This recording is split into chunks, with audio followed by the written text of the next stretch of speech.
I am the Epileptic Explorer, and tonight we will continue our reading in Last Days by Nevill.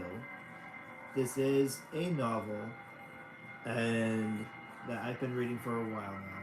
He has other books. I can't recall which book it was that got turned into a Netflix series or film, but um, he is a well-known author. As you can see, he is described as Britain's answer to Stephen King. And so far, this book has been pretty. So far, it's been pretty dark for the most part. Not too dark, but there's definitely a mystery to it. And I am determined to finish this book. So hopefully, you all will get to continue to enjoy this book as we continue reading it. So without further ado, let us continue reading Last Days. Chapter 12, West Hampstead, London, June 16th, 2011, 10 p.m. True to his word, Max had 4 boxes of sad lights delivered by express carrier. They'd arrived before he got home, and Jane downstairs signed for them. Imagining the dust, hair, scratches, and stains of his pit revealed in forensic detail by Max's indoor sunlight, he left the lamps inside the boxes, stacked up in the lounge. To divert his anxiety, with a stomach sloshing with a bilge of brandy, whiskey, and fruitcake, he took his laptop to the desk, went through Max's production schedule, and made more notes for the U.S. section of the film's script.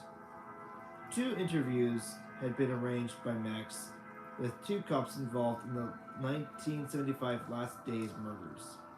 The first patrolman on the scene of the bloodbath at the Arizona copper mine, and the lead homicide detective who investigated the case that more or less ended the brother Belial hit the bricks of the rec room in the Florence penitentiary. They had another shoot with the son of the man who owned the horse ranch neighboring the copper mine. The final shoot was with the only surviving adult member of the Temple of the Last Days, who had been present during the cult's final year. The money shoot with Martha Lake. She'd never spoken to the makers of the 4 existing documentaries, films that only made assumptions about what occurred at the copper mine, up to and including the night of ascent. Even Irving Levine's guesses about what happened were pretty wild, so Kyle had decided to reserve judgment until he interviewed them all himself. Max didn't want them filming the San Diego mansion Sister Catherine had resided in for 2 years before the night of ascent. The note said screenshots would be sufficient, though Kyle wasn't sure he agreed. Variety claimed it was now owned by Chet Regal, the terminally ill Hollywood bad boy, which gave the location a cool Kenneth Anger Hollywood Babylon vibe. But you can't have everything. 2 of the documentary films about the cult were made in the 70s, 2 in the 80s. Since his first meeting with Max, he'd seen them all. Terrible recreations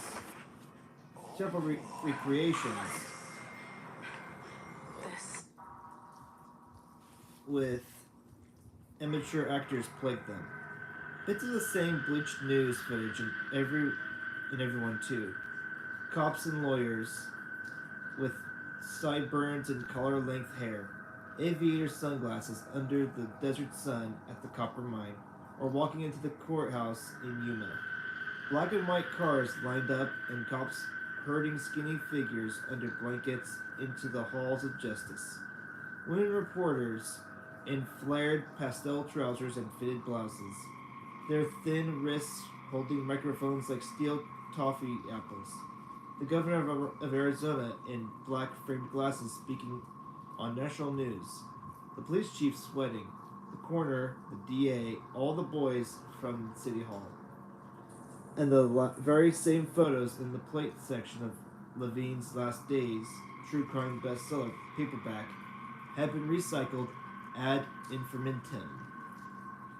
The black and white photographs of the young members of the temple, long haired, perfect teeth, eyes smiling in high school yearbook photos, in graduation snapshots taken in better days, or lean and haggard and doleful, dead eyed, or excitably defiant in the Arizona Police Department mugshots of the cult members who had run away before the infamous night in 1975, and then been rounded up for whatever failure at living a normal life had befallen them.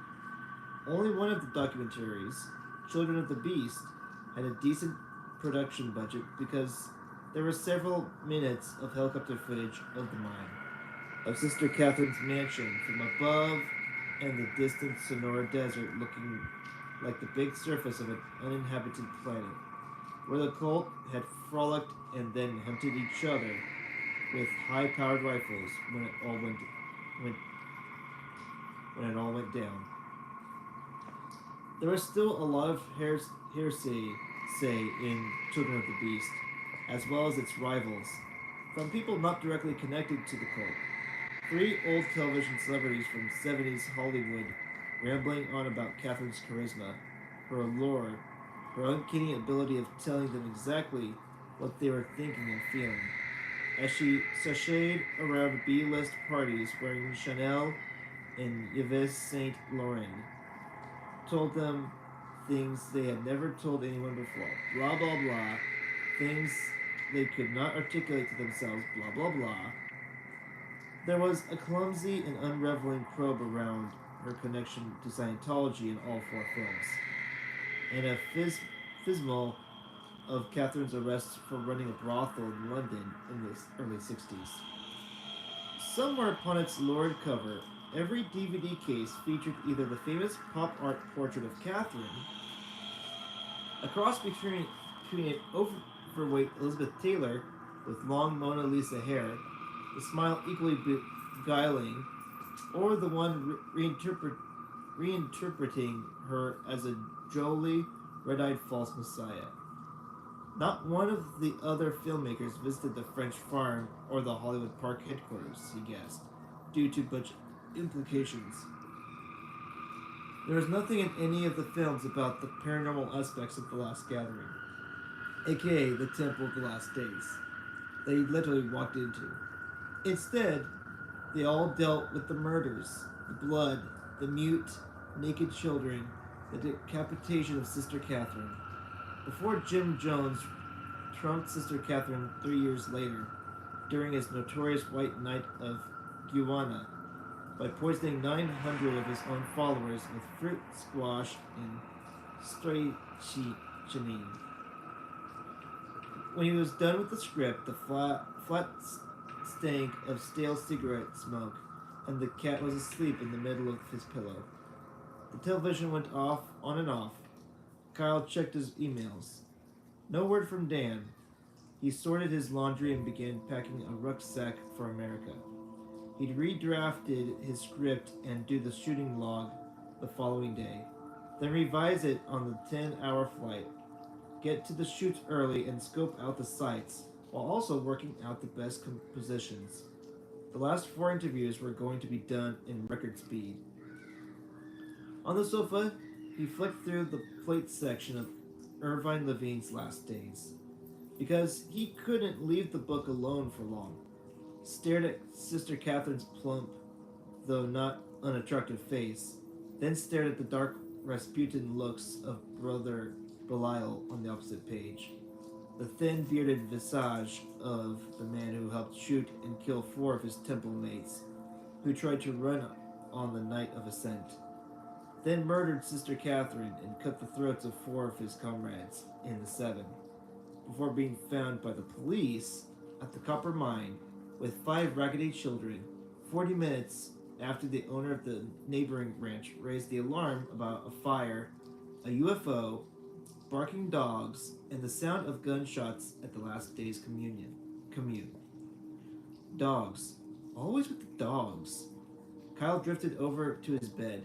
He tried to move the cat, but its eyes went black as olives, and the claws on one paw were shown. Really? He fell asleep, curled around the cat, one hand under his head. And came half awake into darkness, and from a place already distant in the vague memory held by the last fragments of sleep, from a place hazy with soot, with smoke, where wet stones ran with rain, where strained and yet indistinct faces yearned upwards at colorless gases, stripped, lean, and smeared ruddy. They were more bone than meat. Straw and dark clods of refuse were strewn in the mud below their thin feet, suspended above the terrible ground. Rutted clay puddled with swirls of oil on unclear water and foamed with stagnation. A feathery clatter of dry wings beyond the smoke. Distant clashes of dull metal. A place of winter colors in faint light and ponderous air. And then him, in here, above his own bed, in the darkness of his room, the light about the curtains was millimeter thin and silvery. He was insubstantial and hovered above the mattress. Joints bulged above and below his leg bones. Pelvis wide, stomach hollow, ribs of prominent racking.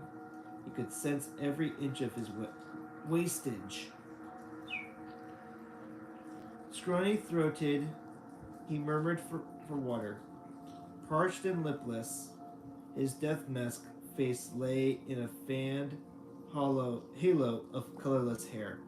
Wisps about a skull patchworked with blemishes and prominent blood vessels gone to black.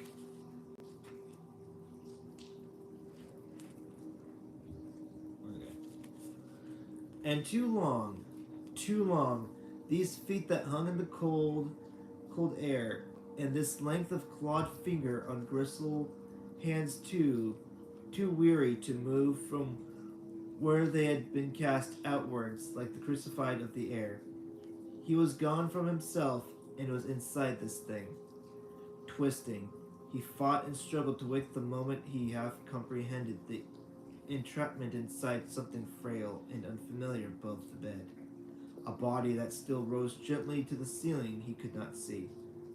And the very notion of who he was writhed in search of a return to whatever flesh had once clothed his own bones. Nearby, beyond him in the darkness, there was a scratching and bumping, then a frantic bang, bang, bang.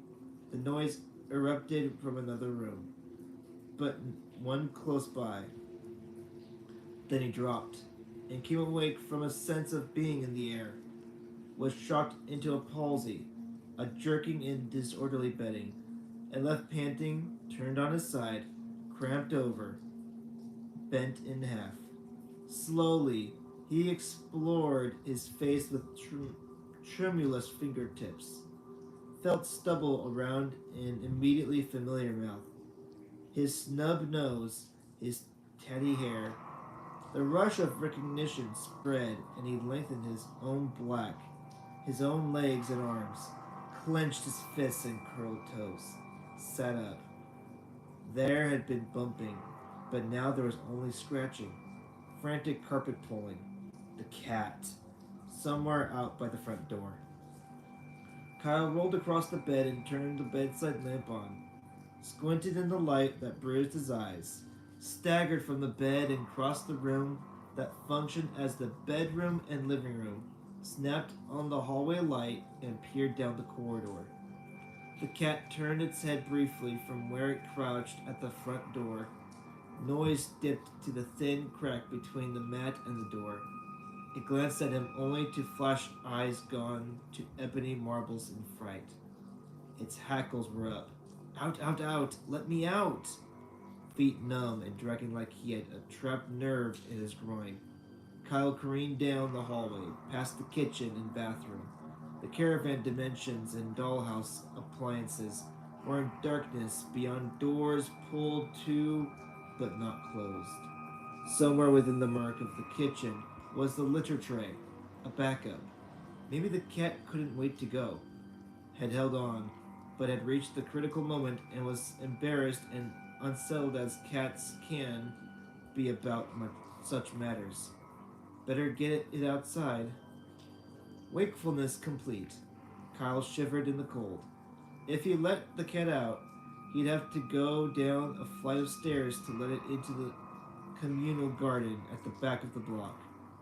I thought we were past all that. Thought you could wait until the morning, eh? Catch off. Lock unlatched. He only managed to open the door a fraction before the cat fled out, slippery and sinewy as water, through the crack and onto the unlit stairwell. Shivering in his briefs, his body still frail with the residue of a troubled, dysmorphic dreamtime. Kyle knocked the staircase lights on and padded down the dusty carpeted stairs to the ground floor, pondering the nightmare all the way to the bottom. He'd never experienced anything like it, anything so vivid, twice now, out of his body and off his bed, like he had become lost outside of himself, or been taken and put somewhere else far worse. Why? Those things on the walls in France and London flashed, then flickered inside his mind. Cold air seeped under and around the back door and broke the uncomfortable inquiry of his thoughts, returned his focus to the real world. No trace of dawn outside. Sky black, clouds concealed with stars. What time is it? The cat climbed the wood and reached out its front legs to hurry him. Still frantic and coal-eyed, muscles tensed and twitched under the brushed-up fur, and then it was gone, without a sound or backward look into the garden darkness. Not coming down again tonight, he said, but the cat wasn't listening. It had already scattered away through the overgrown yard. He might need the bleach and a rag, a plastic bag from under the kitchen sink to clean up and dispose of the mess in the litter tray, or worse, a household that could have been unbearable at this time of night. Though he discovered he was glad to be awake, to not be in or above his bed any longer. The lights would stay on. He dozed again when the sun rose.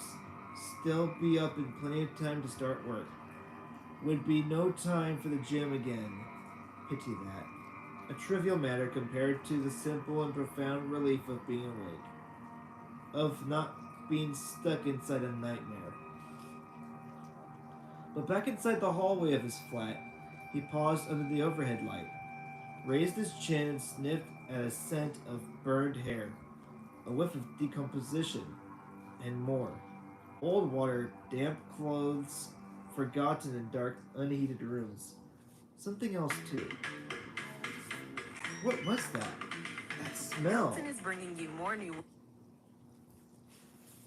The moist ashes of a dead fire, like a garden fire full of newspaper that had been hosed down. In here? How? He checked the bathroom, could smell the mildew on the wall above the cistern, his own musty animal scent on the one bath towel that needed washing, the scent of once wet but now dry lino, the municipal scents of old bleach and disinfectant. He went further inside, sniffed, a sickly tang of cheap spray-on deodorant that left white grit inside the armpits of his shirt.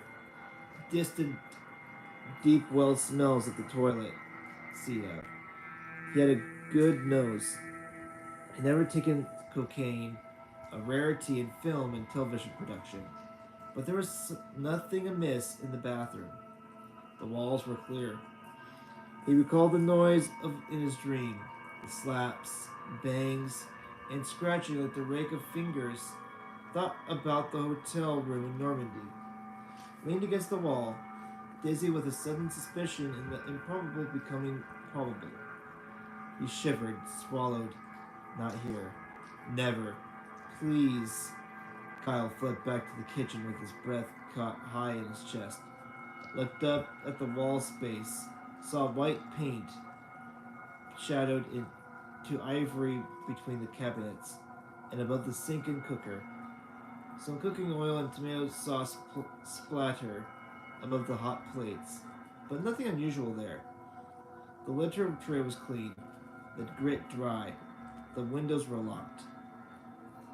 He looked up at the ceiling, cobwebs, and the small black dots that insects leave in an orbit of tiny yellowy rings you only ever see in rented flats.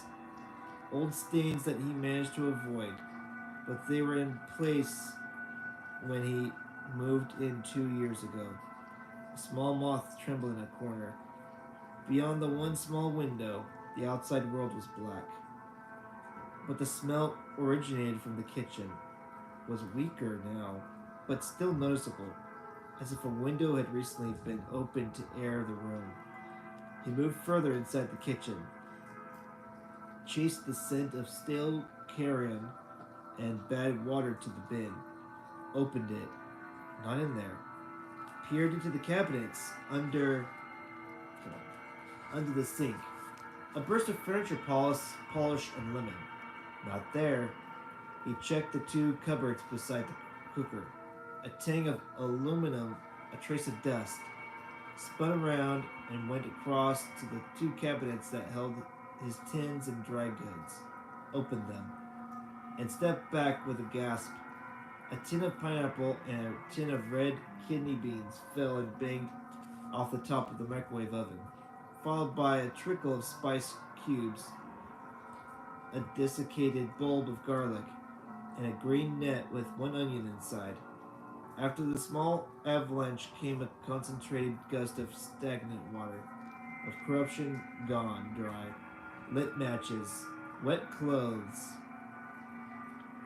Every other packet and can inside the cupboard had been swept aside, and was bunched or upended at either side of the wooden storage space. At the rear of the cabinet, the wallpaper distinguished itself with a pattern of stains. Wow. He looked away.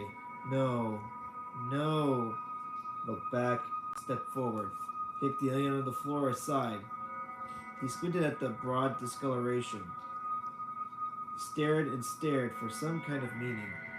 It looked as if a soil pipe had burst behind a wall to spend a year soaking into the plaster and wallpaper. But when he fed the cat yesterday afternoon, he'd had his cupboard open. There had been no stain on the wall. Gingerly, he reached a hand forward, pressed the stain at its heart. The paper looked singed too, as if by a flame that had been quickly doused. He stepped away, concentrated on the thicker detail, the longer band through the center of the contamination on his wall. This reeking stigmata that appeared suddenly in the night, no dissimilar to the stone in Normandy, the unpainted plaster of Clarendon Road's basement wall, and the smooth paint of the bathroom in his Cannes hotel room. Different surfaces, but all redecorated with the same color scheme. Singed, glazed, wet, the murk of soiled bandages, dark moisture dry on a shroud, impressions of, oh no. Two long curving bands across the center of the blemish suddenly kick-started his comprehension. Ulna, radius. Latinate phrases dropped into his mind from biology at school. And at one end, like a cluster of stones, were the impressions of carpals, the bones of a hand papered by a veneer of skin, and on the other end, the twin bulbs of an elbow. Humerus, the funny bone. Though Kyle wasn't laughing. It was as if a forearm had been inside that cupboard, having emerged to the solid wall to cast about, to slap and bang the cupboard doors open and closed as he slept, like an arm thrust through a window ajar to flail for purchase inside a room, before it was withdrawn, leaving an impression of itself, a dirty reproach to the naked eye. and to the living. That is the end of chapter 12. Do we have time to do one more chapter tonight? Ah, let me see. This is 2, 3, 4, 5. Let me see. What time is it? Oh, it's coming up on 8 o'clock. I think what I'll do, because we're coming up on another part in the book here. So what I'm going to do, I think I should have time to read one more chapter tonight. I'll read one more chapter tonight, and then I'll pause for this next part, for the part coming up. So, yeah, we'll go ahead and finish this chapter, and then we'll just call it a night. He called Dane. Dude, where are you? I'm sorry. West Hampstead, chapter 13. West Hampstead, London, June 17th, 2011, 7 a.m. He called Dan. Dude, where are you at? Home. What's the time? 7. Get over here, please. There was a lot of heavy breathing, coughing, the sound of a large shape moving. What's the hurry? I'm knackered.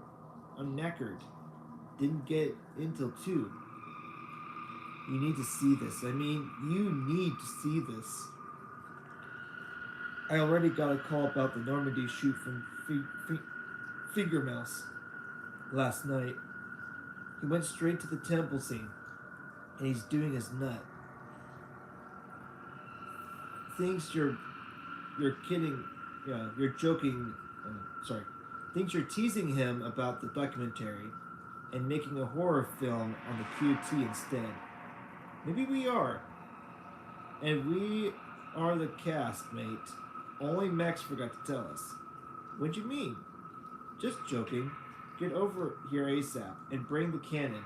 It's shown up in the kitchen wall. It's shown up on the kitchen wall. What is it? An arm. Get over here. See? Kyle traced his finger above the hinged forearm bones in the discoloration.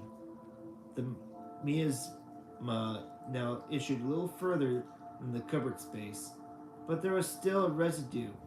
Forearm. That, at the end, looks like hand bones to me, which would make that lump at the other end a bit of elbow. Zoom in on it. Dan looked at Kyle over the viewfinder. You did this. Yeah, right. No way. No way? No way. And like I told you, I had this weird dream. Then woke up in another dream. Was off the bed. Felt like I was in the air or something, but like in a different body. Kyle shrugged and appealed to Dan for understanding. Pretty sure it was the same thing I dreamed in Can. Like I was someone else. When I came out of the dream, there was this scratching and no way, and I believe. No way I'm believing this, Kyle. Dan, I'm not kidding. I'm not kidding here. This is for real. It was the cat scratching to get out that woke me up. Only thing that has ever frightened him as much were the fireworks that the twats next door let off last year. Glad to hear it was the cat. You had me going, but only for a second. Forget the cat, okay? Forget it. When I was dreaming, I also heard this knocking, banging. That's what freaked the cat and made it claw the carpet. I let him out, and when I came back inside the flat, I checked the bathroom and kitchen. It smelled exactly the same thing I smelled in France and in the Clarendon Road. It was coming out of here. Kyle thrust an index finger at the stained wall. The banging was the cupboard doors. These, but the doors were being banged from inside. And that stain was there when I looked, stinking like sewage and something dead. How? How, mate? The hand in the hotel, same deal. Dan shrugged, but was paler than the French door. He swallowed. Why are you special? I've had no dreams, nothing left. An impression of its stuff on my walls. I was at both shoots. Beats me, Kyle thought on what Dan had said. It made him feel better for a moment, until he recalled Max asking him if he had been touched. He knows something, that old fruit. What? Max, he asked me if I had been touched. Touched? Why would he ask that? But you weren't. Kyle looked at Dan. I thought someone was in the temple. Felt like someone ran at me in the dark, and I felt something on my neck. You never said anything, because what happened in the ferment was worse, and then Gabriel stepped in a trap. I told you someone was downstairs in Catherine's cottage. It was like they were looking for me. Kyle looked at the wall, then dragged his fingers down his face. This is just crazy. I think I need to sit down to take this in, Nate. Got anything to eat? Kyle shook his head. Don't be silly. What a surprise. Let's do a piece. Me to camera. I want to record what happened last night. Video diary style. Yeah? It had gone dark when they finished the rough cut of the Normandy footage. Backup copies from Finger Mouse's all-nighter had arrived at midday. After Kyle completed an unscripted narration to camera about what had befallen Gabriel at the farm, Susan White's death, their executive producer's previously undisclosed past, his own dream experiences, and the stains on the wall of his kitchen.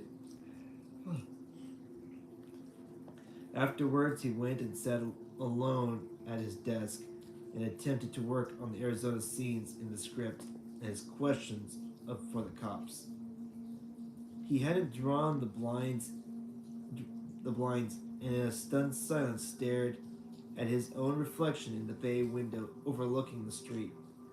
The cat slept on his desk, its tail occasionally feeling about the keyboard of his laptop before it returned to drape itself across his forearm. As if to make sure Kyle was still in place in the chair, the cat had shown up at 1 to eat an entire tin of cat food and most of the anchovies off Dan's pizza. Before making a fuss of him and Dan, he wasn't the only one who needed company now the sun had sunk and the night had come in. The recordings of the three figures in the barn lost something of their impact on the screen, as they did on his stills camera when loaded as JPEGs on his laptop. But even though they appeared less distinct, more expressionistic, and open to interpretation, repeat viewings and a lack of definition hadn't dimmed their suggestive power, nor a hint of suspended animation about the emaciated silhouettes. Seeing them again left him too nervous to fully concentrate on the script notes. Under the noise his feet had made amongst the debris of the temple barn, it was almost impossible to tell if another set of footprints had announced themselves near him. They could isolate that section of the audio track when they had more time, but there was no mistaking the sound of a door slammed downstairs in the ferment, or the distant scrape of feet on cement while he cowered upstairs beside a rotted bed, wet and live with what appeared to be an amalgam of newts, centipedes, and small grass snakes. Behind him, in the flat, summer sunlight suddenly burst across the ceiling and over his shoulders. These are my mates, Dan said, who'd begun unpacking Max's lights to distract himself. He grinned beside a desk lamp that cast the same intense white light Kyle recalled from Max's apartment. Sorry, Max's place. Wait. Yeah, apartment was for the first time. Kyle turned in his chair. Imagine that 100 times stronger, and you have Max's place. I'm not kidding, mate, but I feel better already. Max sent to me two, two last night when I was out. Neighbor took them in. 3 lamps, same as you. Man's a star. Max said they'd cleanse your soul. Any joy? I can feel a few dirty marks wearing off. Where'd you want the other 2? By the bed? Oh no. Sleeping in there is going to be difficult enough without the midday sun shining in my eyes. Dan peered out the skirting board. You're out of sockets anyway. Where's the Jack Daniels? Fridge. Put some Coke in mine. There's 2 cans in there. Ice? Freezer box is shot. Hasn't worked in ages. Dan walked out with one of Max's lamps, tearing plastic off the cable and plug. Kyle turned back to the window and acknowledged something else that he could not deny, and that was how affecting their footage was. Little was lit by anything other than the lead pad light in the temple and ferment locations, which couldn't abet clarity. But what he had recorded was engrossing.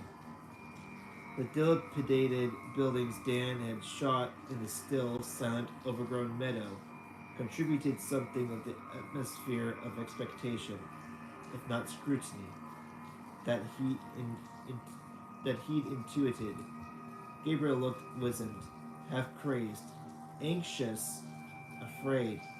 Dan had captured Brother Gabriel's discomfort with a few great close-ups of his fidgety, sweaty face, his thin lips wincing and muttering. The guy was broken and broke. He had no choice but about his participation either. Something they had in common. Maybe it was the same deal with Susan, though she wasn't around anymore to spend her fee, and Max had told them both to keep his involvement in the gathering secret. Susan White got carried away. A new plot line, a new tension had emerged. The story of the film's mishaps within the story of the cult, and a sideline about a duplicitous executive producer. Magic. A second interview with Gabriel in his hospital bed when they returned from the States would be terrific. He'd augmented that with the sobering news about Susan's death. 1 week after they interviewed her, bring those sounds from Culloden Road up and into the mix. Loop back Susan's dialogue about presences. In his mind, he was already screening and rescreening edits, nurturing climaxes to suggest a much bigger involvement from the crew. Reluctantly dragged into the story was as unwitting witnesses, into unexpected and uncanny phenomena. The material was priceless. Even he and Dan's reactions were genuine. You couldn't fake fear like that. Kyle! Kyle, get in here!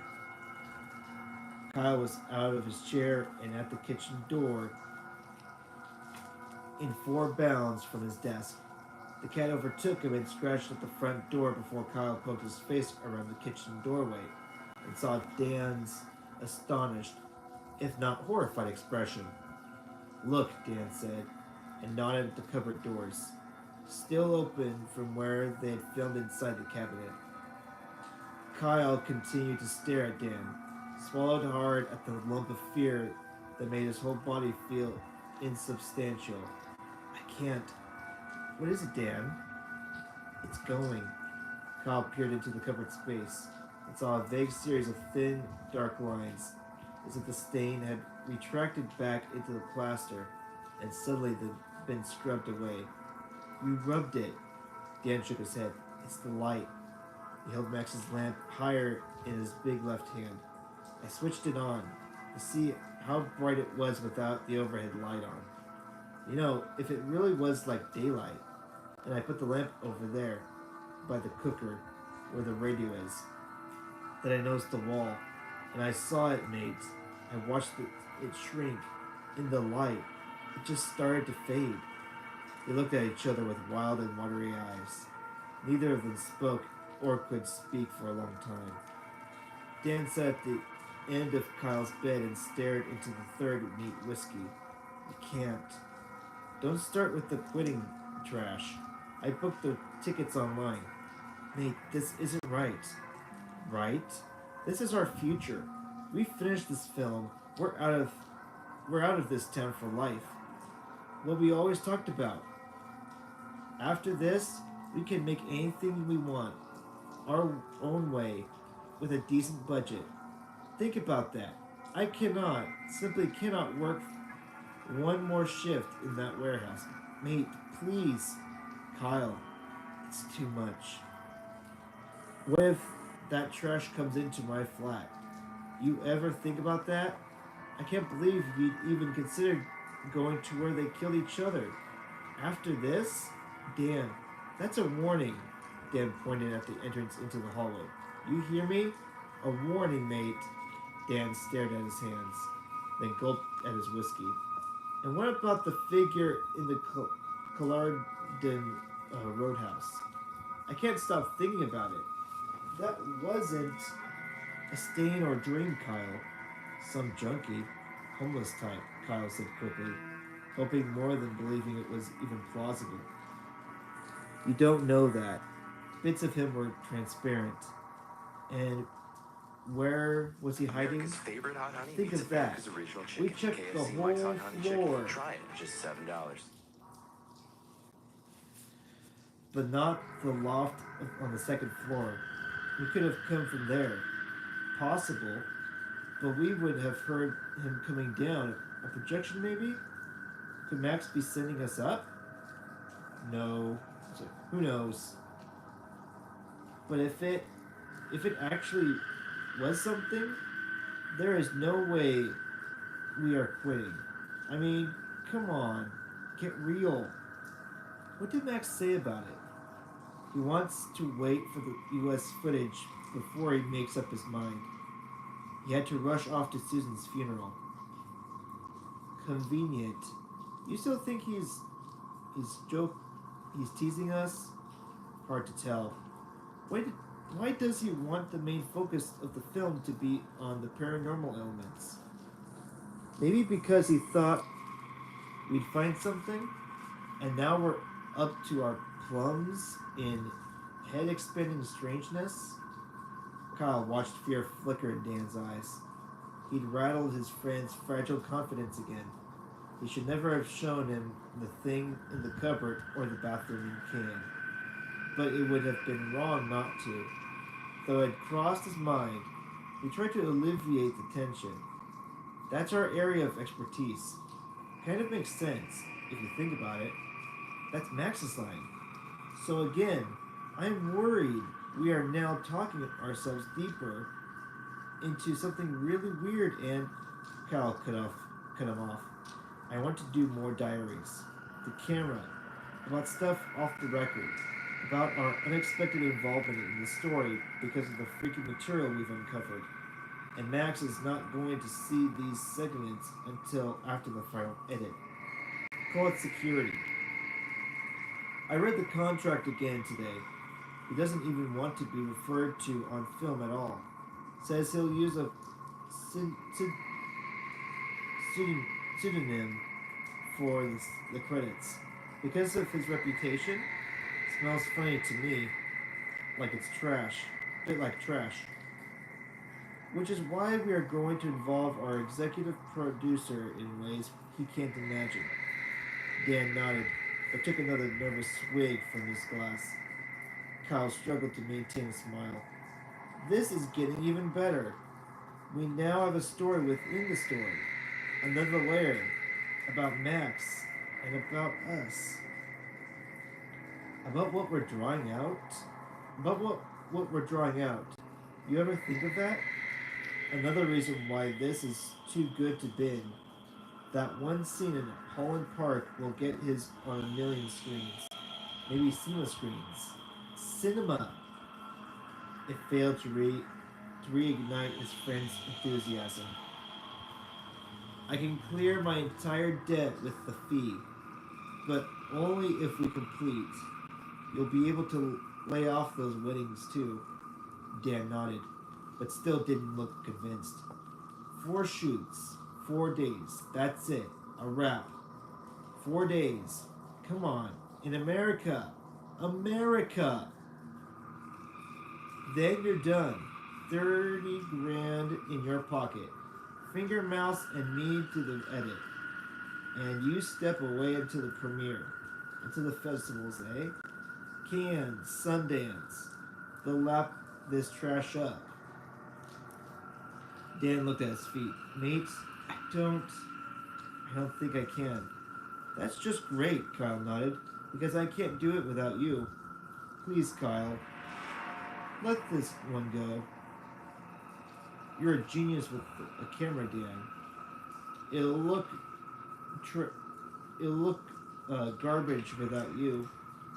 Kyle nodded at the laptop. And that's my future. Right there. I don't take this opportunity. I might as well cut my own throat right now. That is the end of chapter 13. Oh, come on. Okay. Yes, that is the end of chapter 13.